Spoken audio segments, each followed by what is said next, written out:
السلام علیکم۔ میں اپنی بات شروع کرتا ہوں اللہ کے نام سے جو بڑا مہربان نہایت رحم والا ہے، جس نے آسمان اور زمین کو 6 دنوں میں پیدا کیا اور خود تخت سلطنت پر جلوہ فرما ہو۔ یہ آسمان اور یہ زمین بس اسی کی ملکیت ہے اور ہر چیز کو بس اسی کی طرف لوٹ کر جانا ہے۔ آج ہم لوگ بات کریں گے سورہ العلق کے بارے میں۔ یہ وہ سب سے پہلی سورہ تھی جو حضور اقدس صلی اللہ علیہ وسلم پر نازل ہوئی۔ اس ویڈیو میں ہم لوگ جانیں گے ہسٹری، کب، کہاں اور کیسے یہ سورہ نازل ہوئی، سورہ اینڈ اٹس میننگ، سورہ کی پہلی 5 آیتیں اور ان کا مطلب، کمنٹری اینڈ اوپینین، اس سورہ کے بارے میں عالموں کی کیا رائے ہے۔ آگے بڑھنے سے پہلے ایک بات، میرے اس چینل کا مقصد آپ کو قرآن کا مطلب سمجھانا ہے، اس لیے نہ صرف میں آپ کو قرآن کی آیتوں کا مطلب بتاؤں گا بلکہ یہ بھی بتاؤں گا کہ کب، کیسے اور کن حالات میں وہ آیتیں نازل ہوئیں تاکہ آپ ان آیتوں کا مطلب اچھی طرح سے سمجھ سکیں۔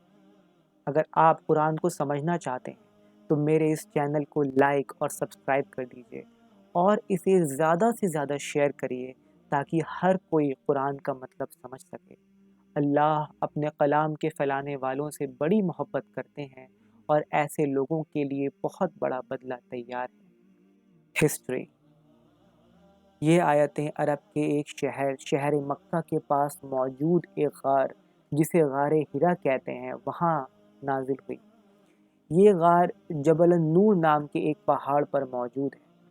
یہ اس وقت کی بات ہے جب حضور اقدس صلی اللہ علیہ وسلم ہر کسی سے دور غار ہرا میں تشریف لے جایا کرتے تھے۔ ایک بار آپ اس غار میں موجود تھے کہ تبھی ایک لمبا چوڑا شخص آپ کو نظر آتا ہے۔ وہ لمبا چوڑا شخص آپ کے سامنے ایک تختی رکھتا ہے اور آپ سے کہتا ہے پڑھو۔ آپ کہتے ہیں مجھے پڑھنا نہیں آتا۔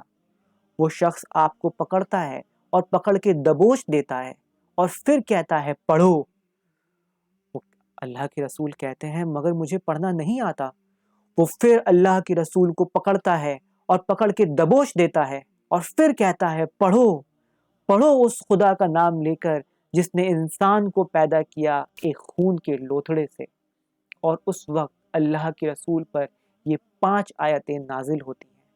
یہ شخص اور کوئی نہیں بلکہ فرشتوں کے سردار حضرت جبریل علیہ السلام تھے، اور جو آیتیں اللہ کے رسول پر نازل ہوئیں وہ آیتیں ہیں: بسم اللہ الرحمن الرحیم،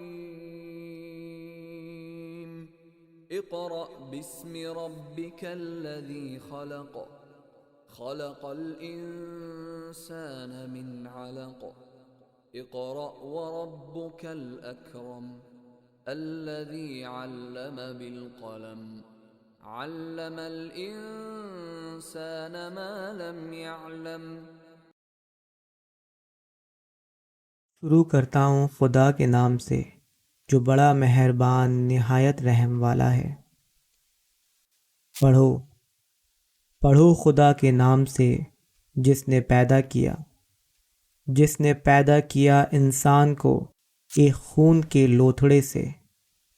پڑھو اور تمہارا پروردگار بڑا کریم ہے، جس نے انسان کو علم سکھایا قلم سے، اور انسان کو وہ باتیں سکھائیں جنہیں وہ نہ جانتا تھا۔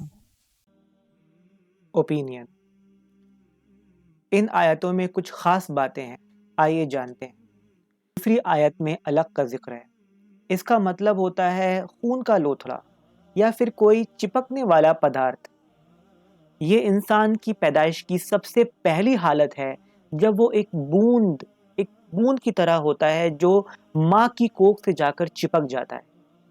یہ اس عظیم ہستی کی شان ہے کہ وہ کیسے اس ایک بوند سے پہلے ایک بچہ اور اس کے بعد ایک پورا کا پورا انسان بنا دیتا ہے۔ قرآن کا پہلا لفظ جو نازل ہوا وہ ہے اقرا۔ اقرا کا مطلب ہوتا ہے پڑھو۔ اس کے بعد علم اور قلم کی بات کی گئی ہے۔ اس سے یہ پتہ چلتا ہے کہ اللہ کی نظروں میں علم کی کیا اہمیت ہے۔ انہوں نے اپنے کلام کی شروعات ہی پڑھو سے کی، جیسے قرآن میں اللہ رب العزت فرماتے ہیں اللہ تم میں سے ان لوگوں کے درجے بلند کرے گا جو ایمان لائے اور جن کے پاس اونچے درجے کا علم ہے۔ سورہ مجادلہ آیت نمبر 11۔ سورہ زمر کی آیت نمبر 9 میں آتا ہے کہ کیا وہ جو جانتے ہیں اور جو نہیں جانتے برابر ہو سکتے ہیں؟ سورہ طٰہٰ کی آیت نمبر 114 میں اللہ رب العزت ایمان لانے والوں کو یہ دعا مانگنے کا حکم دیتے ہیں، اے میرے رب میرے علم کو بڑھا۔ یہ تو صرف کچھ آیتیں ہیں۔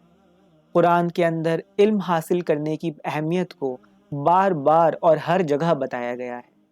ان آیتوں سے مسلمانوں کے اندر علم حاصل کرنے کا جذبہ پیدا ہوا، اور یہ جذبہ ان حدیثوں سے اور بھی زیادہ مضبوط ہوتا ہے۔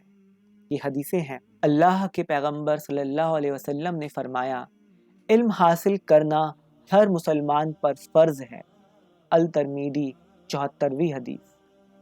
اللہ کے رسول فرماتے ہیں، وہ شخص جو علم حاصل کرنے کے راستے پر نکلتا ہے، اللہ جنت کے راستے کو اس کے لیے آسان بنا دیتے ہیں۔ سبحان اللہ۔ ریاض الصالحین 245۔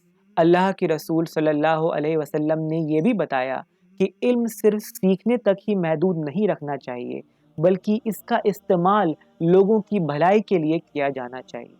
اللہ کے رسول صلی اللہ علیہ وسلم ارشاد فرماتے ہیں، ایک ایسا علم جس سے کوئی بھلائی حاصل نہ کی گئی ہو ایک ایسی دولت کی طرح ہے جس میں سے کچھ بھی اللہ کے راستے میں خرچ نہ کیا گیا ہو۔ الترمذی 108ویں حدیث۔ علم حاصل کرنے کے بعد اسے دوسروں تک بھی پہنچانا چاہیے۔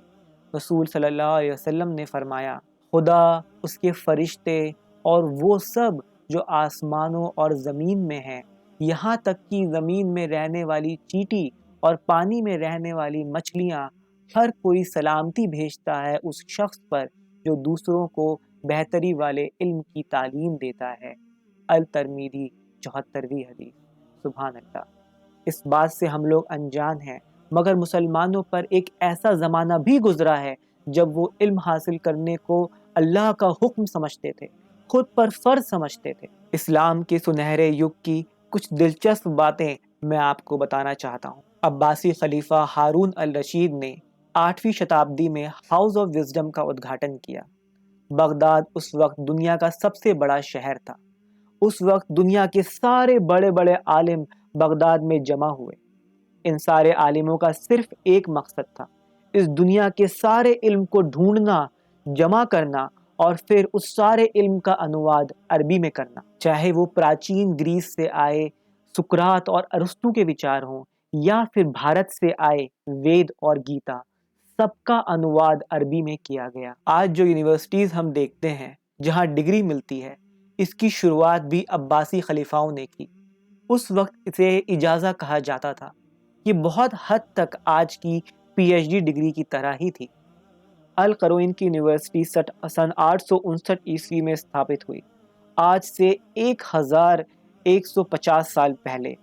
یہ Guinness book of world record میں دنیا کی سب سے زیادہ پرانی ڈگری دینے والی یونیورسٹی کے طور پر موجود ہے۔ ابن سینا اور ابن رشد نے فلسفے میں مہارت حاصل کی۔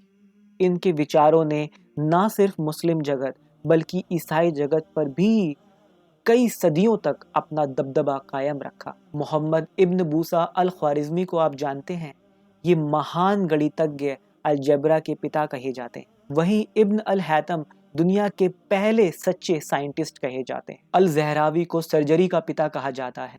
انہوں نے سب سے پہلے استن کاٹ کر استن کینسر کا علاج کیا تھا۔ میں یہ نام آپ کو صرف اس لیے بتا رہا ہوں تاکہ آپ یہ سمجھ سکیں کہ آپ کس قوم سے تعلق رکھتے ہیں۔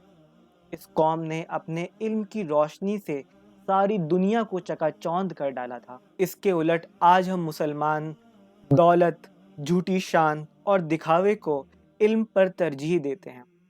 اس کی وجہ سے آخرکار نہ ہمیں دولت ملتی ہے اور نہ ہمیں علم ملتا ہے۔ آخرکار ہم خالی ہاتھ رہ جاتے ہیں۔ آپ آج اس فطرت کو بدلیں۔ آپ اس بات کو مانیں کہ اگر میں مسلمان ہوں تو مجھ پر ہر روز علم حاصل کرتے رہنا فرض ہے۔ ہر روز علم حاصل کریے، چاہے وہ بہت تھوڑا ہی کیوں نہ ہو۔ سیکھیے، کچھ بھی سیکھیے، اور سب سے بہتر علم تو قرآن کا علم ہے۔ اس کی ایک ہی آیت سیکھیے، مگر سیکھیے اور پھر اس آیت پر غور اور فکر کریے، علم حاصل کریے اور پھر اس کا استعمال اپنے اور اپنی قوم کی بھلائی کے لیے کریے۔ اور جب آپ ایسا کریں گے تو دھیان رکھیے گا کہ وہ بادشاہوں کا بادشاہ آپ کو دیکھ رہا ہے، وہ آپ کو اتنا عطا کرے گا کہ آپ سمیٹ نہ سکیں گے۔ اور پھر آخرت، وہاں تو آپ کے لیے ایسے گھر ہوں گے جن کے نیچے نہریں بہہ رہی ہوں گی، ایسا عیش اور آرام جس کا کوئی انت نہیں، ایسی جگہ جہاں بس خوشیاں ہوں گی، سکون ہوگا، زندگی ہوگی ہمیشہ ہمیشہ کے لیے۔ بے شک یہ اللہ کا وعدہ ہے اور اللہ اپنے وعدوں سے کبھی نہیں مکرتا۔ اب اگلی ویڈیو میں اس سورہ کی بچی ہوئی آیتیں آپ کے سامنے لے کر آؤں گا، اور میں آپ کو یہ بھی بتاؤں گا کہ کب، کہاں اور کن حالات میں یہ آیتیں نازل ہوئیں۔ اب میں اپنی بات ختم کرتا ہوں۔ اللہ رب العزت کے نام سے میں دعا مانگتا ہوں کہ وہ مجھے اور آپ کو ہر اندھیروں سے نکال کر روشنی میں لے آئے، ایک ایسی دنیا میں جہاں وہ ہم سے خوش ہو، راضی ہو۔ بس اسی کی خاطر ہمارا جینا ہے، بس اسی کی خاطر ہمارا مرنا۔ اپنا خیال رکھیے گا۔ خدا حافظ۔